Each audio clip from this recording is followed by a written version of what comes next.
Yo, Like, everybody's leaving LA, dude. That's real. It's like, Yeah, bro, that's it's not. crazy. That's Like, real. I didn't believe it. Like at first, everybody's like, "Well, Rogan's leaving, everybody's leaving." Yeah.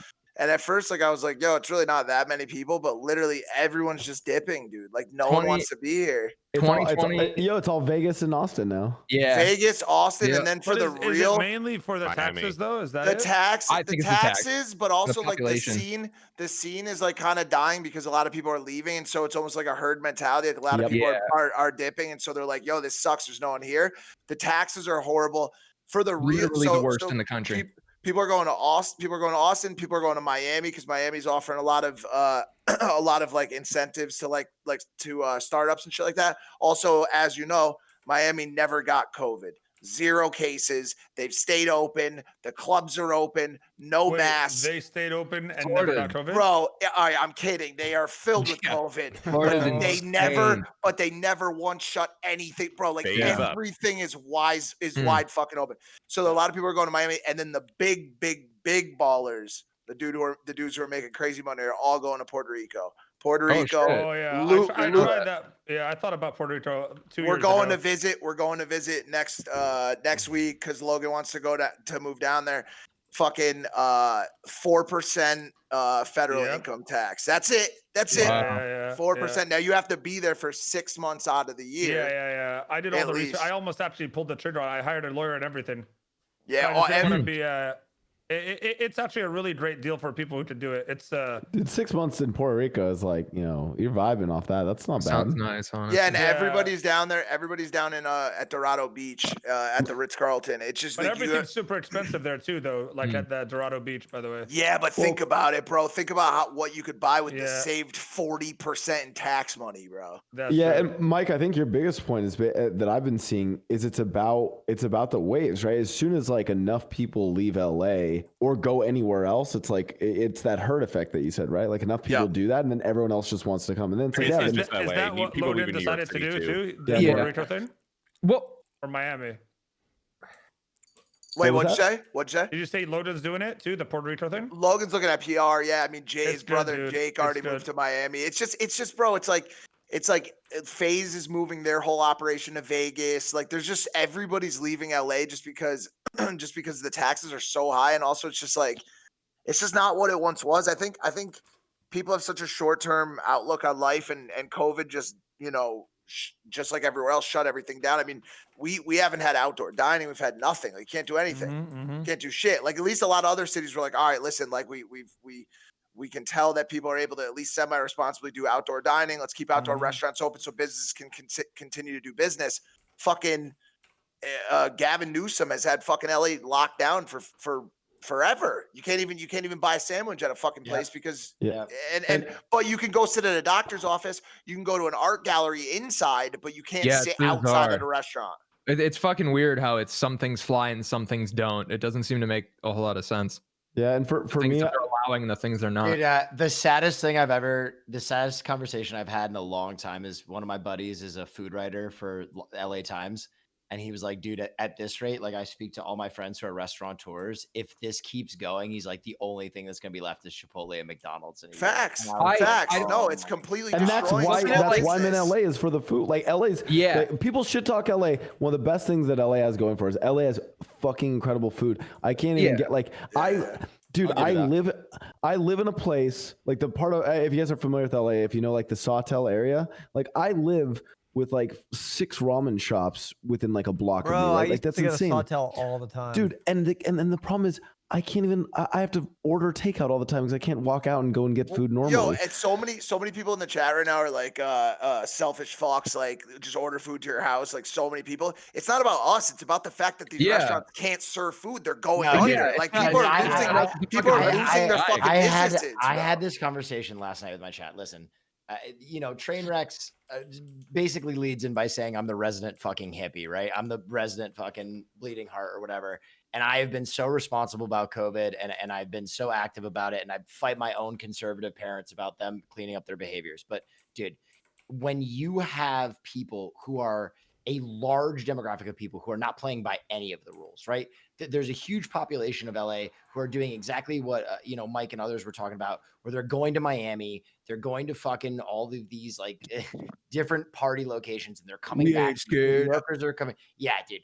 There are people throwing giant parties in the hills, and it is not the 3-person dinners that are the super spreader events, right? Correct. And until you start policing the super spreader events better, you can't crack down on the people who are trying to live their lives responsibly, right? Because there were so many restaurants in LA that terraformed their business to the tune of thousands of dollars to make it safe for people to eat outside. I'm not talking about like banquet tables for Thanksgiving. I'm talking about small 2-person tables so you can go have a meal. They terraformed their parking lots. They built outdoor structures, and then they were told this was going to be okay, and then they had the rug pulled out from under them, and they're losing their lives, man. They are losing it's not about us who, I mean, it's partially about like, yeah, we missed our old way of life, but it's literally about, I don't know what the figure is, but the majority of restaurants in LA are fucking dying. Like they're going away. They're going out of business entirely. The majority are like iced, gone, disappearing. Bro, Dan Tana's is closed down, man. Dude, Dan Tana's is so good. Dude, what kind of food is it? Not It's only Italian. is Dan Tana's good, it's like it is a fucking institution in Los Angeles. This is like where Pacino and De Niro and like all of these amazing dudes go to fuck around, and like there are fucking boards on the windows, man. It's heartbreaking. It's just really tricky too, because like you can't. I was never one to get mad at the administrators or like the legislators, because obviously at the end of the day, like they're trying to solve a really tricky situation. The biggest problem is you cannot depend on the American public to operate even semi-responsibly. As you said earlier, people are going to massive parties in the hills. They're going to clubs in Miami. I've gone. Casey Neistat is on the far opposite end. He doesn't like to leave his house. He doesn't want to see anyone. I sit somewhere right in the middle, in the moderate scale. I've been around a couple cities. You will not find me at a fucking party. You will not find me in a fucking nightclub with or without a fucking mask. It will not happen. But will I go to Aspen and stay far on a PJ and stay far away from other people? Yes. Is that a luxury that I get to enjoy that? Yes, absolutely. But I don't put myself or other people at risk. But I do believe that we should be able to sit outdoors in groups of fucking 4 to 6 people that we know and hang around anyways, and live our lives in some semblance of normalcy. Yeah, I think the other thing that's like so important is that like so many of the communities in the play, like I think this is what Will's talking about. It's like so many of the communities and spots in LA, it's like they're built on food and people eating there. Mm-hmm. They invested tons of money so people could still eat at them safely. And it's like, we still can't even do that because no one to buy, like, dude, no one, I remember when this shit first hit in LA, people were in lockdown for like a week and then they're like, fuck it, we're done. Like, and immediately people were back on the streets, no masks, just like, it was so bad. And I mean, this coming from me where I'm like, with my health, if I get COVID, I'm fucked. So like, I'm, hand sanitizer Andy, like fucking, grabbing doors with like my hoodie. On the same, like, I won't same touch public way, shit. Like, yeah. And it's like, but like at the end of the day, like I'm sad because like in the place I look at, like I'm seeing a bunch of these restaurants starting to close down. This shit sucks. I mean, you getting a vaccine soon, Blastoise? Like LA is way worse in terms of people like doing whatever the fuck they want and partying, and New Yorkers have been a lot more responsible in terms of wearing masks and not doing dumb shit. The restaurant industry is still all fucked here. A lot of the big restaurants are going under. Outdoor dining and indoor dining maybe isn't as fucked up as LA, but it's definitely not doing great. So even New York, as a better city, taking things more responsibly, is still not really able to save the restaurant industry. We are kind of really fucked, this country and the major cities. People are leaving San Francisco because of the housing market and everything going on. LA because of the same issues you were talking about, and New York City, and they are going to Austin, Miami. This was kind of happening before COVID anyway. This is definitely accelerating the process. New York is, I have been there a couple times over the past couple months, and I've never, coming from the East Coast, or Connecticut, not New York, but have been going to New York since I was a kid. I'd never seen New York look like a fucking ghost town. It's fucking it's the weirdest. It's the weirdest thing. I was there for Christmas because I was visiting family and I was in New York for Christmas, and you would walk down the street past, you know, where Rockefeller Center is, and just no one. There's no one on the fucking street. It was an absolute ghost. I've never seen anything like it in my entire life. Okay, here's what I'm gonna say. A lot of people, I'm getting a lot of flack from people like, you're wrong, you're wrong, you're wrong. Here's the thing. You're never gonna reach 0% risk, ever. Correct. Okay. And unless you address the issues that are huge risk factors, there's no sense in being draconian on this measure. If you want to be full draconian, if for 2 months no one can leave their fucking house to buy groceries or whatever, and you lock this motherfucker down and everyone lives off the government, I'm fine, right? We can do it together. But the fact that you're just basically this is death by 1,000 cuts and you don't get it. This is death by 1,000 cuts. It's a slow death. It's the reason that we're not getting cases down. With all of our austerity in LA, with all the measures we've taken, we haven't done a fucking thing, okay? Even with the restaurants closed. So obviously, your measures haven't done a fucking thing. So deal with the big spreaders, deal with the major things, do a full austerity press, but do not bleed honest business people to death with something that is not even a major spreader. Fuck off. Well said. Yeah, and the other thing you have to see is, like, you have to be in LA and see what these businesses are investing. They have, all of them now have these full glass shields. All of the tables outside are spread like fucking 10 feet apart, these little 2-man tables. They've like pushed out into the streets, taken away parking in LA so that they can have like more seating distanced outside. They have hand sanitizer fucking cannons just spraying you with it, right? Like the businesses are investing so much just so they can stay alive. Like, fucking preach, Will. I love you. Yeah, that was really well said. So what do we crack down on if not restaurants? Where's the crackdown go? I'm not being rhetorical. I don't fucking know. It should have been a nationwide crackdown. We have fucked up the entire. Unfortunately, you know what I agree.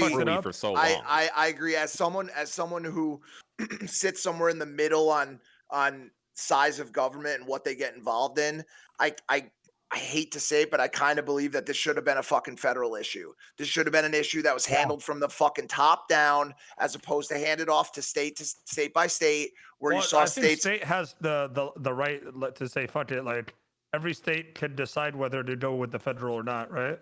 Well, that's where we were under Trump. I don't know what Biden's going to do, and I obviously hate the idea of fucking of this, dictator style thing where, Biden says everybody closes down. But I think if we had taken it seriously from the fucking jump, I really do believe that we could have ended up in a situation similar to what we're seeing potentially out of China, where they're at 0 cases. And guys, it's pretty late for me. I actually have to leave on that note. Thanks, Mike. I gotta go. China. And the thing is this is like, people are saying, it's not that they shouldn't crack down on restaurants. It's that they should crack down on everything else. We know that's not a reality. We know that's not gonna happen, right? It's just not a reality. I'm gonna crack down on you. You making an argument that me happy that restaurants are opening up again, based on the fact that you think they should do more, knowing it's never going to happen, is like making an argument based on a total fallacy, right? Like it's like the idea that like we should. It's just it doesn't work. It's just fundamentally broken. Like, if I ever believe that there is a reality that we shut down interstate travel, that we shut down people, going to parties, flying back from other countries, if we lock down Americans and make them do a 2-week fucking isolation after they come back from the UK, after they come back from South America, which is what we should be doing to avoid the new strains, right? That's the real risk. But we're never going to do these things. So we started to get a little bit more serious on the UK stuff once the variants came out, but it's weird. Like, you saw countries like or you saw, I think, New Zealand at one point got to a place where they had 0 fucking cases. I mean, festivals. There are music festivals in New Zealand and Australia that are already zero fucking cases. Bro. Don't they have Wuhan itself, the city that started it, has nothing as well? Okay, so here's the thing about China. New Zealand, you look at as a country that doesn't have a reason to lie.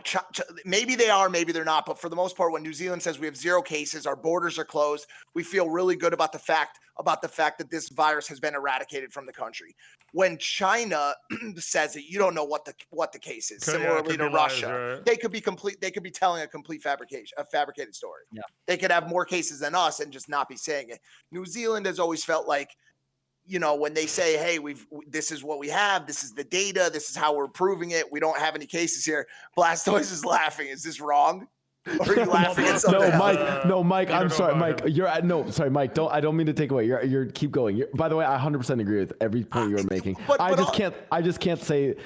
Just keep going. You're great. Okay. He's not allowed to say China on this podcast. He's been revoked. Well, really? Well, he can now because he's fired from Blizzard. True. Blizzard. No, Mike. I made a bunch of these points previously, and then I sent it to you guys. Someone actually made a highlight reel of me mentioning China on the podcast, saying it like 100 times. It was really good. It was good. No, Mike. I agree with your points, and for what it is worth, I also do agree with the criticism that here I'm going to anti-China shill. Part of the reason why COVID was as big of a global issue as it was. I'm gonna guys ready? I'm gonna criticize China. China? They kept it under. They definitely kept it under wraps and did not report it to global authorities, to the World Health Organization as soon as they should have. So like that misinformation from them back in 2019 is they owe a lot of responsibility for like the world slow acting on this. So absolutely. And I mean, and who knows how far it goes? Who knows if that was done by design or what the case was? But I guess back to the core story, which is how do we try to copy and facilitate a system that's worked for places like New Zealand, where they literally claim that they or were serious about the fact that they got down to 0, completely eradicated the virus from the country. I think another big problem. I'm going to be honest. I don't put it fully on China. I put it on everyone. I think at that point we had been through, all of us here collectively had been through like 4 or 5 almost pandemics, right?